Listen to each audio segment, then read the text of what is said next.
The scream shattered the night's silence like glass breaking against stone, and Lucas Yates jerked upright in his makeshift bedroll outside the Montrose trading post, every muscle in his body coiled and ready for a fight that never came. He had ridden down from the Colorado mountains 3 days prior, his pack horse laden with beaver pelts and elk hides from a winter spent in solitude among the peaks, and had planned to spend only one night in this rough frontier settlement before pushing on to Denver.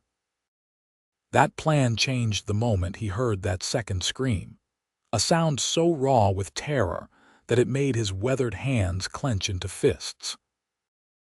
The innkeeper, a stout woman named Martha Cunningham with steel-gray hair and eyes that had seen too much, found him standing outside the establishment the next morning as dawn painted the San Juan Mountains pink and gold. She was sweeping the wooden porch with vigorous strokes, her mouth set in a grim line. "You heard her then," Martha said without preamble, not bothering with pleasantries. "It was 1872, and out here in the wilds of southwestern Colorado, people did not waste words." Lucas nodded, pushing his dark hair back from his face. At 28 years old and standing well over 6 feet tall, with shoulders broad enough to carry a full-grown deer and arms thick with muscle from years of trapping and hunting, he cut an imposing figure. His buckskin shirt stretched across his chest, and his leather breeches were worn from use. "Someone in trouble." Martha paused in her sweeping, leaning on the broom handle. "That would be Hannah Spencer. Poor girl arrived 2 weeks back on the stagecoach from Kansas. Paid for a month's room, but I am half tempted to give her money back and send her on her way. Not because I want to, mind you, but because I cannot help her." "What ails her?" Lucas asked, his voice a low rumble that came from deep in his chest. "Nightmares," Martha said simply. "Every single night since she arrived. Screams fit to wake the dead, and there is nothing I can do to stop them. I have tried warm milk, tried herbal teas old Sarah Whitmore swears by, tried leaving a candle burning. Nothing works.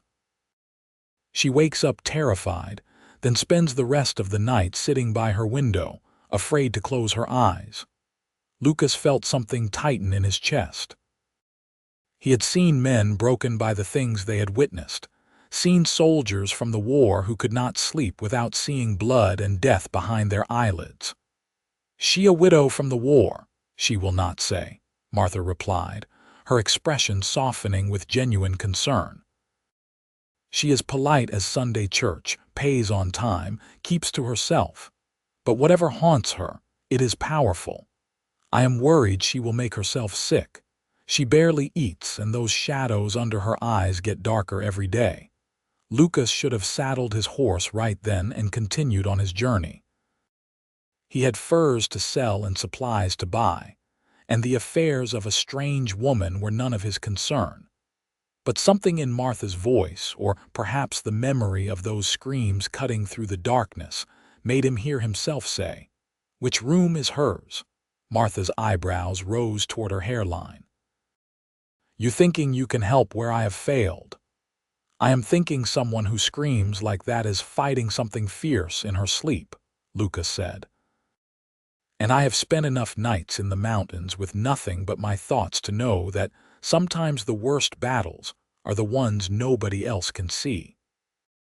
The innkeeper studied him for a long moment, taking in his weathered face, the scar that ran along his jawline from a mountain lion encounter 2 years back, and the steady, calm strength in his pale blue eyes. Finally, she nodded. "Room 7, second floor, far end of the hall. But you best be respectful, Lucas Yates. I will not have you taking advantage of a frightened young woman."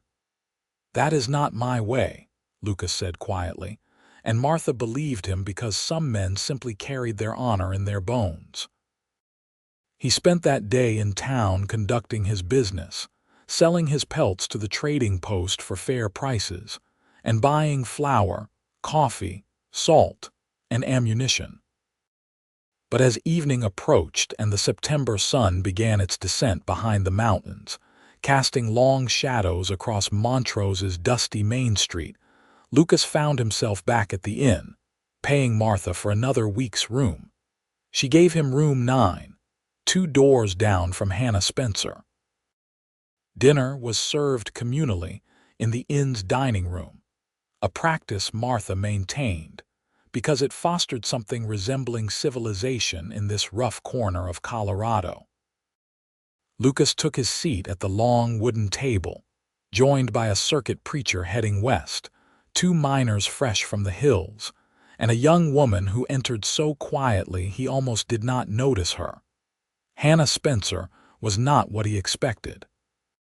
She could not have been more than 24 or 25, with auburn hair pulled back in a simple bun, and wearing a plain gray dress that had seen better days. But it was her face that caught his attention, pale as fresh milk, with dark circles under eyes that were the color of pine forests after rain, green and deep and full of shadows. She was slender to the point of fragility, and when she sat down across from him, her hands trembled slightly as she reached for her water glass. "Miss Spencer," Martha said warmly, setting a plate of venison stew and fresh bread in front of her, "I want you to meet Lucas Yates. He is a mountain man, comes down from the high country every few months." Hannah's eyes lifted to meet his, and Lucas felt something shift in his chest. There was intelligence in those eyes and wariness and a bone-deep exhaustion that made him want to promise her things he had no right to promise. "Mr. Yates," she said softly, her voice hoarse as if from screaming, "pleased to meet you." "Madam," Lucas replied with a respectful nod. "Lucas is fine, no need for formality." They ate in relative silence, the preacher dominating conversation with talk of bringing the gospel to the mining camps, while the miners argued good-naturedly about which claims might still yield color. Hannah picked at her food, managing perhaps 3 bites before pushing her plate away.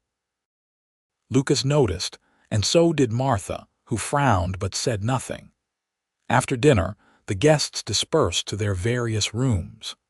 Lucas waited in the hallway, pretending to examine a water stain on the wallpaper, until he saw Hannah climb the stairs and disappear into room 7. He gave her 20 minutes, then climbed the stairs himself, settling into his own room but leaving his door slightly ajar. He did not have to wait long. Around midnight he heard it, muffled at first through the walls but building quickly into a sound of pure terror. Hannah was screaming, and the sound of it raised every protective instinct Lucas possessed. He was out of his room and at her door in seconds, knocking firmly. "Miss Spencer, Hannah." The screaming stopped abruptly, replaced by ragged breathing and a choked sob. A moment later he heard footsteps and the door cracked open. Hannah stood there in a white nightgown, her hair loose around her shoulders, her face wet with tears. Her whole body shook. "I apologize," she whispered. "I did not mean to disturb anyone. I will be quiet." "You are not a disturbance," Lucas said gently. "Can I come in? Door stays open, and I will stand right here where anyone walking by can see, but you should not be alone like this." Hannah hesitated, then stepped back, allowing him entry. True to his word, Lucas positioned himself just inside the doorway, keeping the door wide open for propriety. A single candle burned on the bedside table, casting dancing shadows across the simple room. "How long have you had the nightmares?" he asked quietly. Hannah wrapped her arms around herself, standing by the window where moonlight spilled across the wooden floor. 6 months, she admitted. "Ever since the night the raiders came." Lucas waited, not pushing, just offering his presence. Years in the mountains had taught him patience.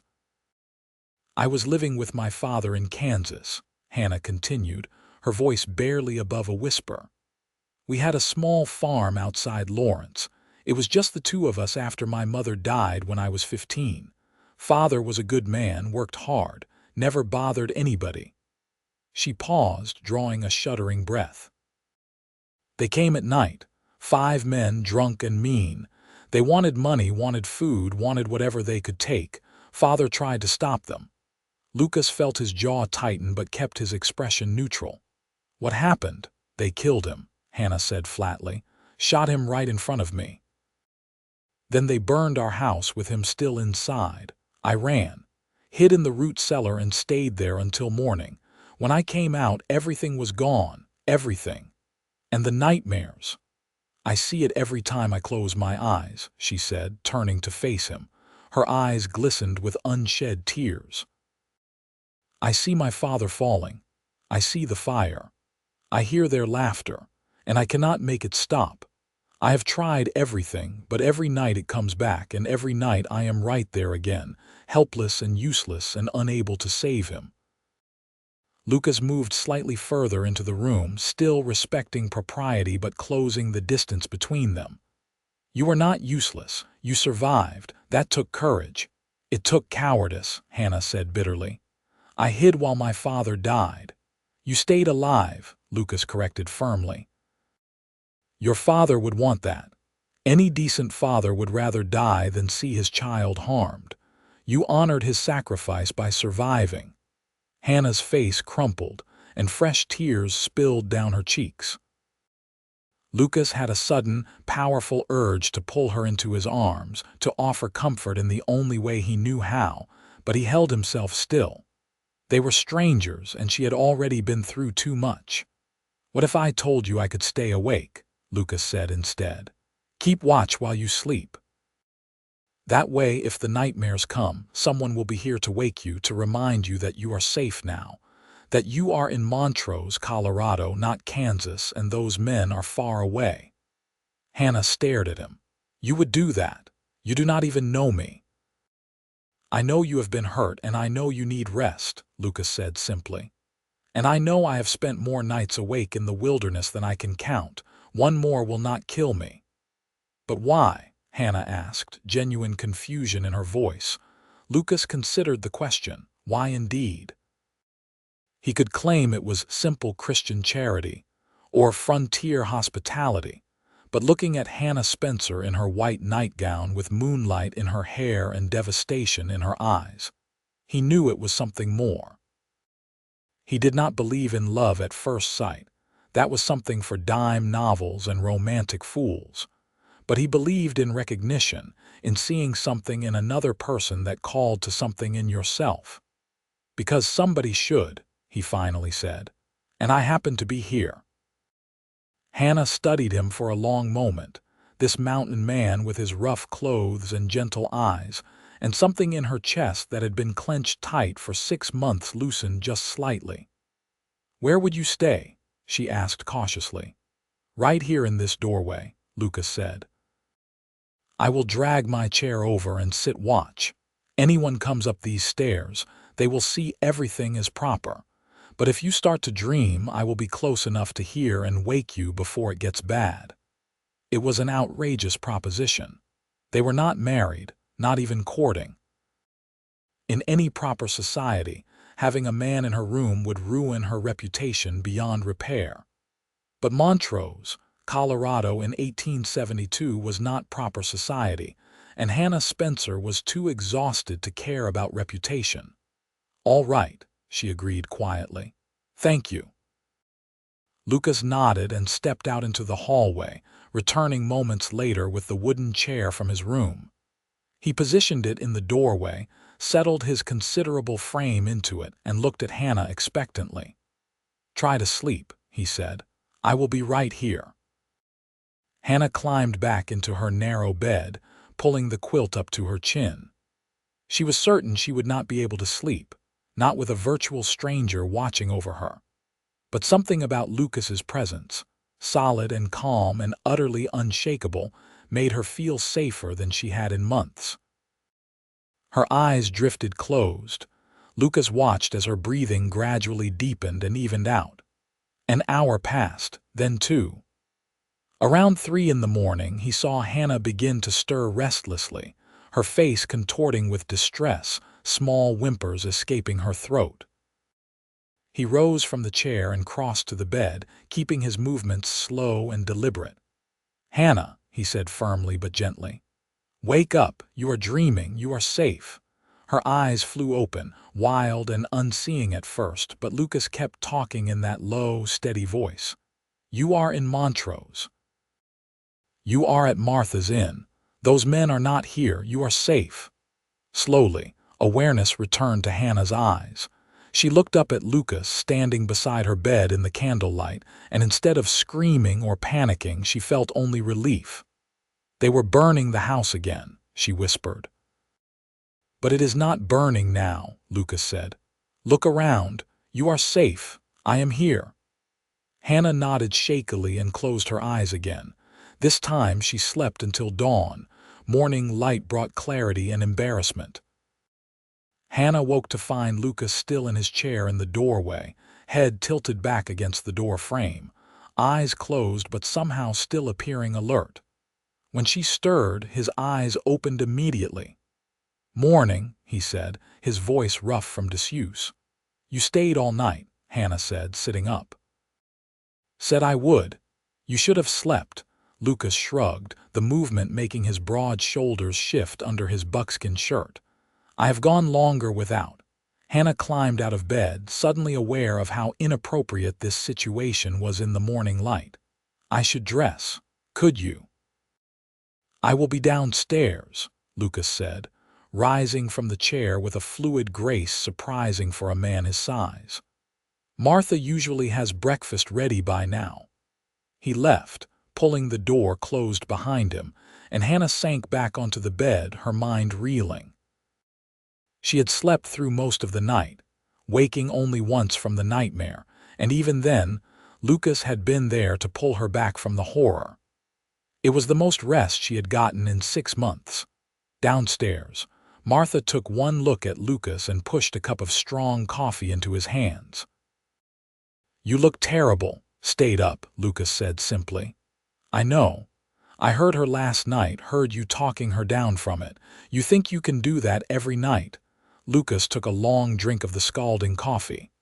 "I can do it as long as she needs." "You are a strange man, Lucas Yates," Martha said, but her tone was approving. "Most men would not bother." "Most men should bother more," Lucas replied. Hannah appeared 20 minutes later, dressed in the same gray dress but looking better than she had since arriving in Montrose. There was color in her cheeks, and her eyes, while still shadowed, held less desperation. "Mr. Yates," she said formally as she entered the dining room, "I want to thank you for your kindness last night. I slept better than I have in months." "Lucas," he corrected, "and you are welcome. I will do the same tonight if you are agreeable." The circuit preacher, overhearing this, raised his eyebrows but said nothing. Whatever was happening here, it seemed to be helping the poor young woman, and that was ultimately what mattered. They fell into a pattern over the following days. Lucas spent his days in Montrose, helping Martha with repairs around the inn, chopping wood, fixing a broken wheel on her wagon. He told himself he was simply being useful while waiting to decide his next move, but the truth was he had nowhere else he needed to be. The mountains would still be there, and his solitary cabin could wait. Hannah began to venture out more during the day.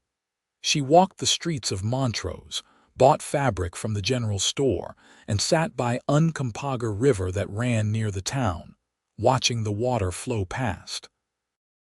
Lucas often accompanied her, keeping a respectful distance but always within sight. They talked during those walks, sharing pieces of their lives. Lucas learned that Hannah had been educated by her mother, a schoolteacher from Boston who had followed her heart west and never regretted it. Hannah could read Greek and Latin, could calculate sums faster than most merchants, and had a love of literature that made her eyes light up when she spoke of it. "I had thought to become a teacher myself," she told Lucas one afternoon as they sat by the river. "Father was saving money to send me to a proper college back east. We almost had enough." She smiled sadly. All those plans gone in one night. Lucas told her about his own life, about growing up in Missouri as the youngest of 4 brothers, about heading west after the war though he had been too young to fight in it, about learning to trap and hunt from an old French Canadian who had taught him to read the mountains like some men read books. "You never wanted a wife?" Hannah asked. "A family never seemed to fit," Lucas admitted. "Most women do not want a man who disappears into the mountains for months at a time. And I tried working in Denver for a while, tried being civilized, nearly drove me mad. I need the wild spaces." "That must be lonely." "Sometimes," Lucas agreed, "but it is an honest loneliness, not like being lonely in a crowd of people." Hannah thought she understood that. Every night Lucas took his post in Hannah's doorway. Every night he kept watch while she slept.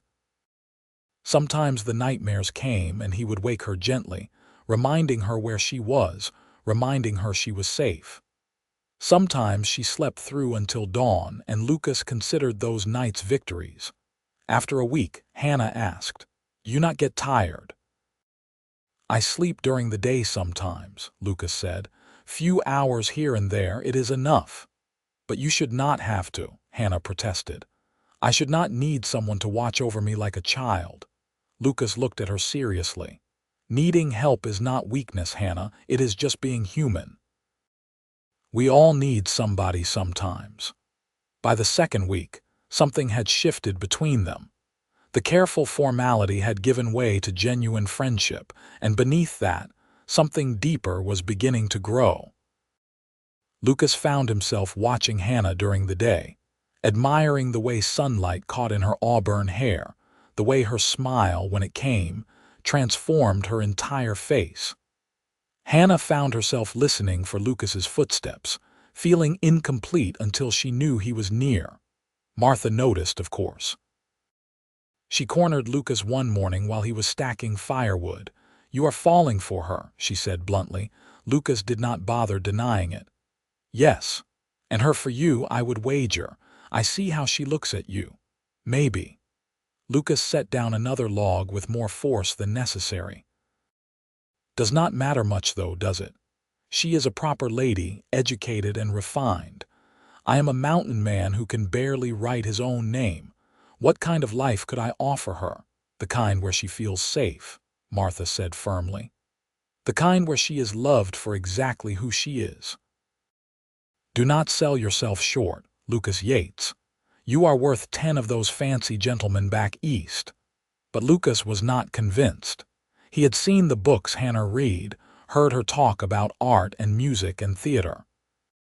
He knew she came from a world of learning and culture, while he came from a world of trap lines and hunting trails. The gap between them seemed insurmountable.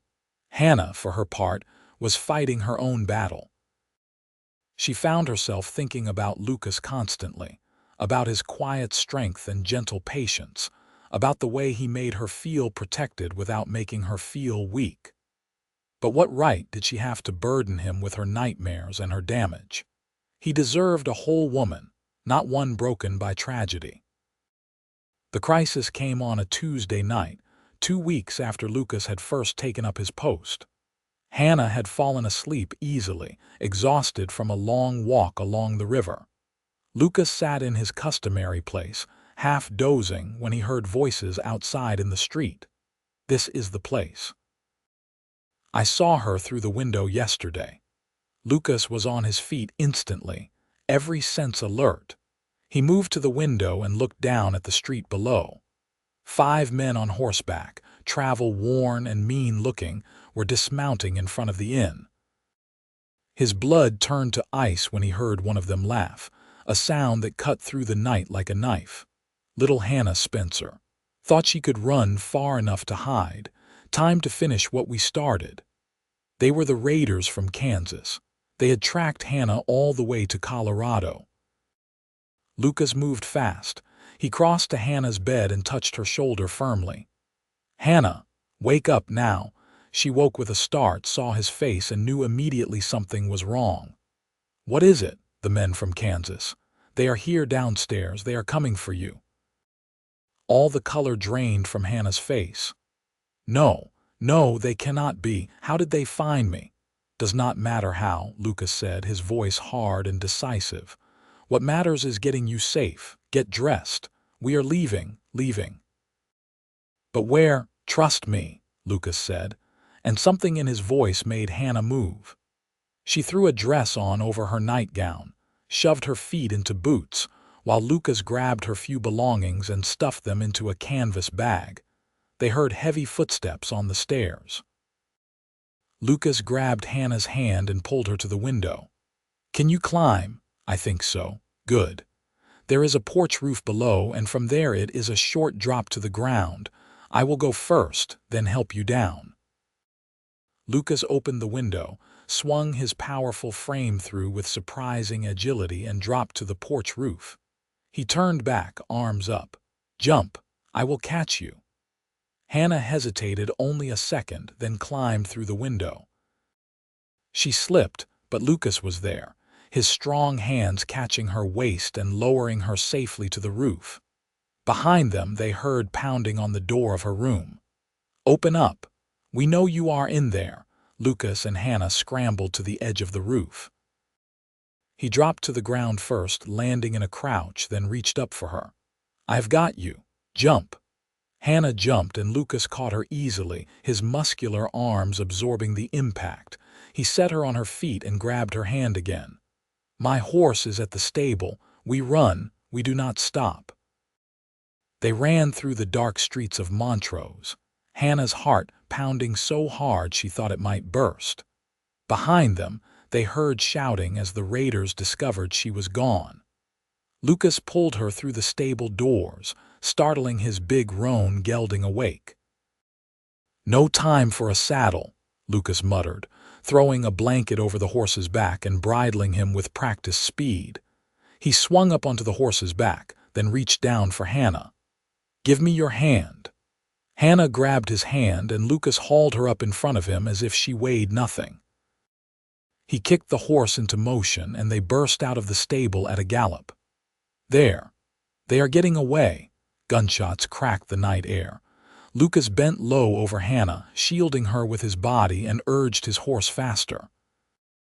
The roan, sensing the urgency, stretched into a full run, his hooves thundering on the packed dirt road. They raced through Montrose and out into the open country beyond, heading toward the mountains that loomed black against the starry sky. Lucas knew these mountains like he knew his own hands, knew every trail and hidden valley. If he could get Hannah into the high country, those raiders would never find them.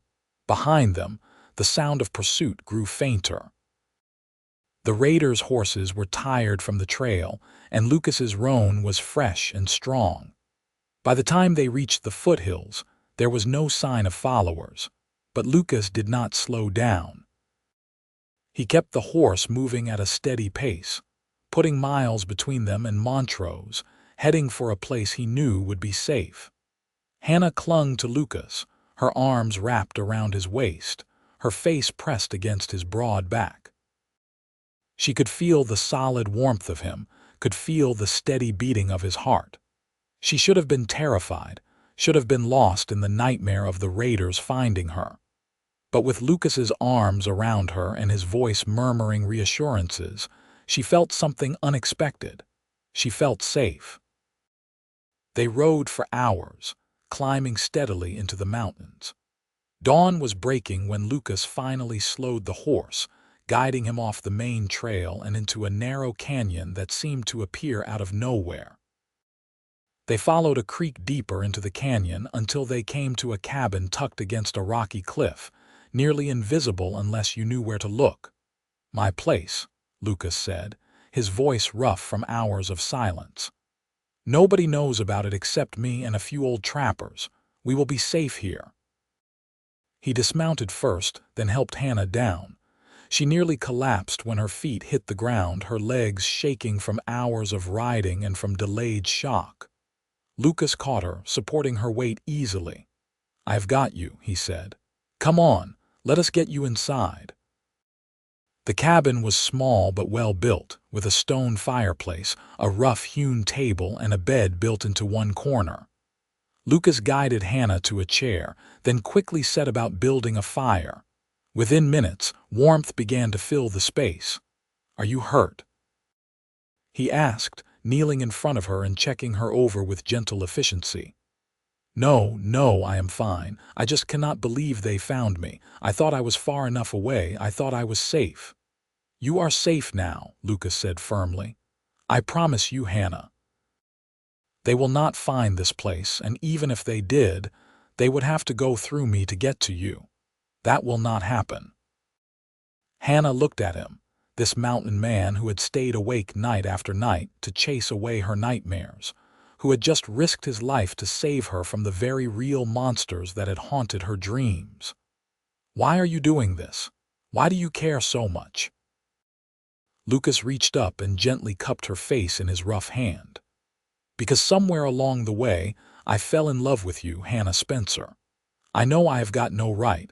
I know I am not the kind of man you probably dreamed about, but there it is.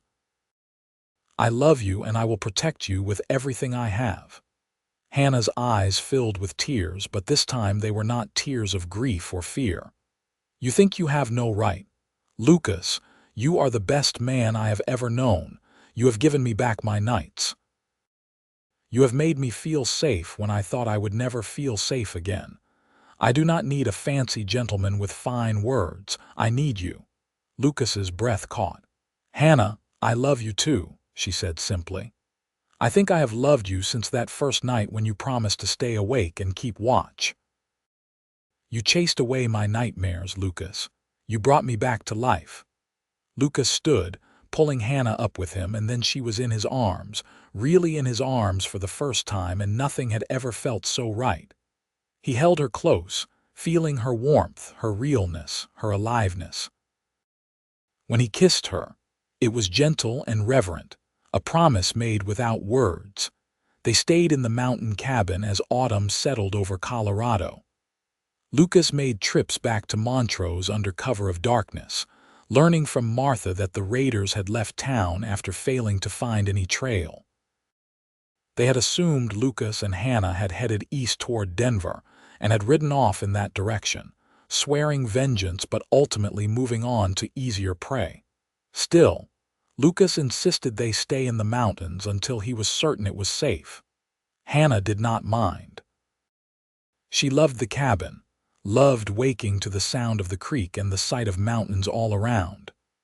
Lucas taught her to fish, taught her which plants were edible and which to avoid, taught her to read the weather in the clouds. And at night, Lucas held her while she slept. The nightmares still came sometimes, but they were less frequent now, less powerful. When they did come, Lucas was there, pulling her back to safety, reminding her that she was loved and protected. A month passed, then two. The aspens turned gold and the first snows dusted the high peaks. Lucas and Hannah talked about the future, about what came next. "We should get married," Lucas said one evening as they sat by the fire.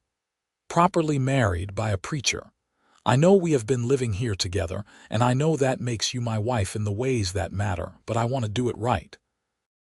I want to give you my name and my promise in front of God and everyone." "I would like that," Hannah said, smiling, "though I think I became yours the night you first sat watch over me. Then we will go back to Montrose when the raiders are long gone, and we will find that circuit preacher, and we will make this official." They returned to Montrose in late November, when the trails were still passable but winter was clearly coming. Martha nearly wept with relief when she saw them, pulling Hannah into a fierce hug. "I thought those devils had gotten you," she said. "Thank God Lucas got you out." The circuit preacher was still in the area, and 3 days later, in Martha's inn with half of Montrose in attendance, Lucas and Hannah were married.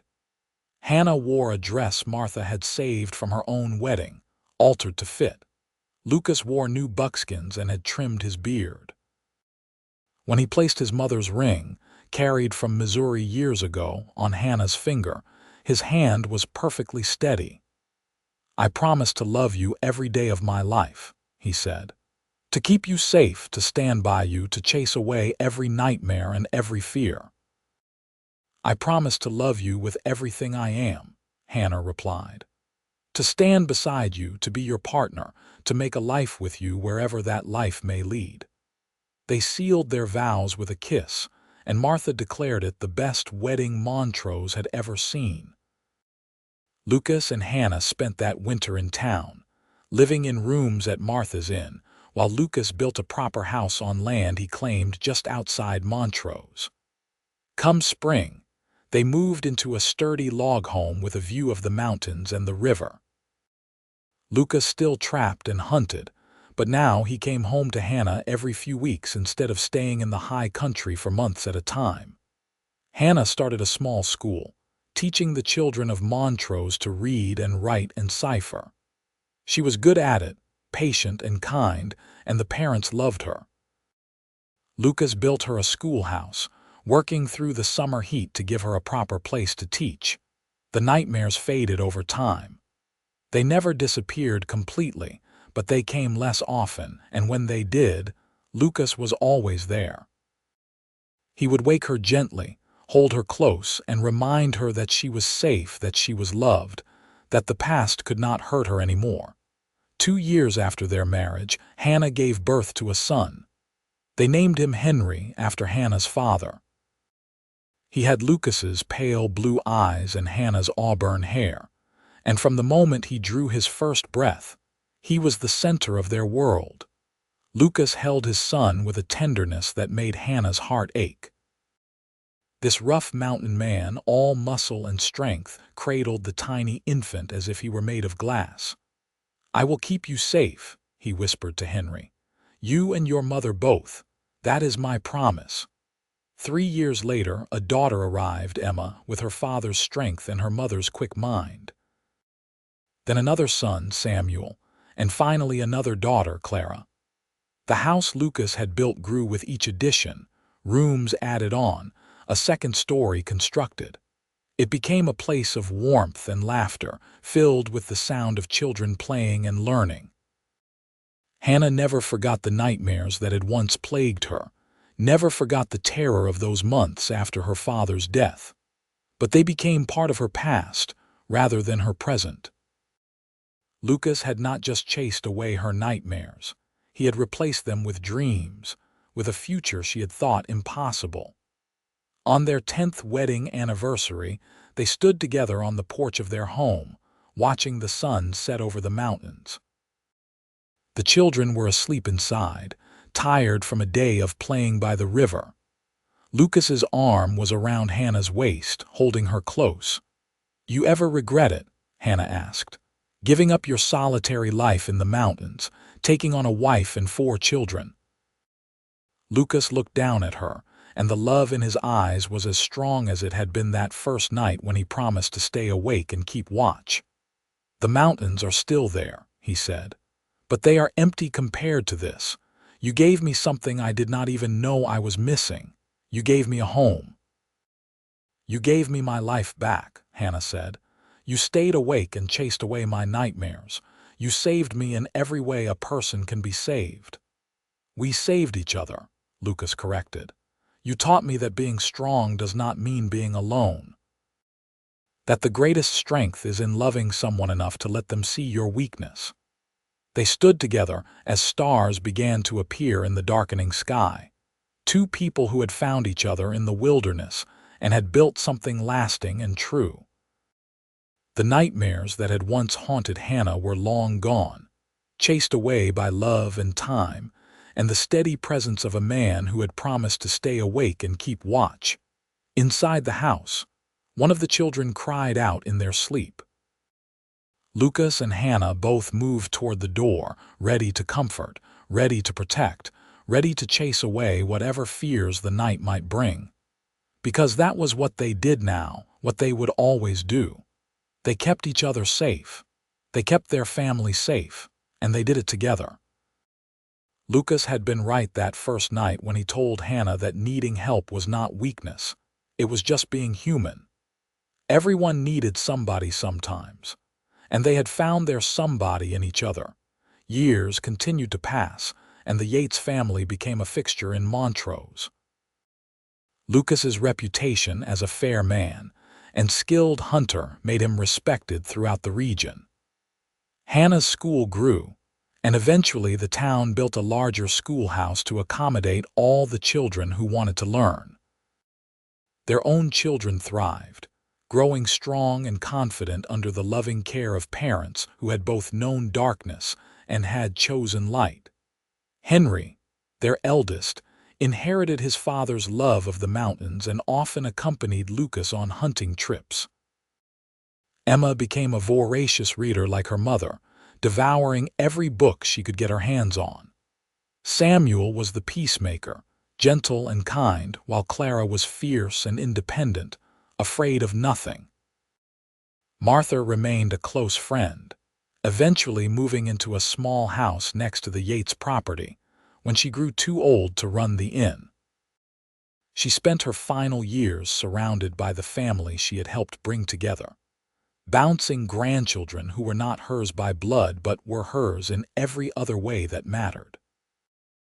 On a summer evening when Lucas was 53 and Hannah 49, they sat together on their porch watching their grandchildren play in the yard. Henry had married and had children of his own, as had Emma. Samuel was courting a young woman from Denver, and Clara was helping her mother run the school. "Do you remember that first night?" Hannah asked, her hand in Lucas's. "When you sat in my doorway and promised to stay awake?" "I remember everything about that night," Lucas said. "I remember thinking you were the bravest person I had ever met, fighting your demons every night and still getting up every morning."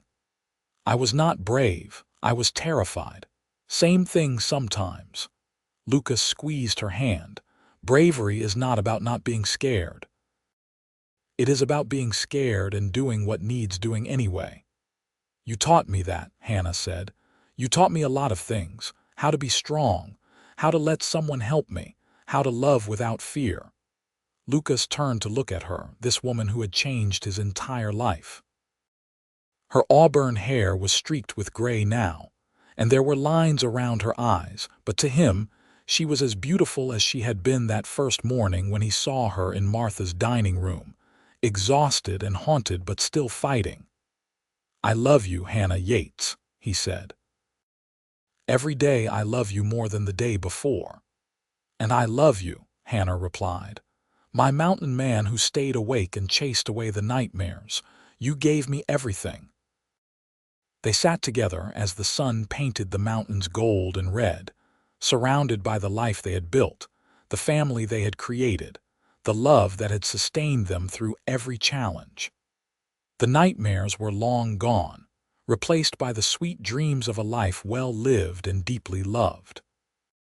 Inside the house, they heard Clara calling that dinner was ready. Lucas stood and offered Hannah his hand, pulling her to her feet with the same easy strength he had always possessed. They walked inside together, into the warmth and light and love that filled every corner of their home. That night, as they lay in bed together, Hannah fell asleep immediately, her head on Lucas's chest, her breathing deep and even. No nightmares came. They had not come for years now. But Lucas stayed awake a little while longer anyway, watching over her as he had done for more than 25 years, as he would continue to do for as long as he drew breath.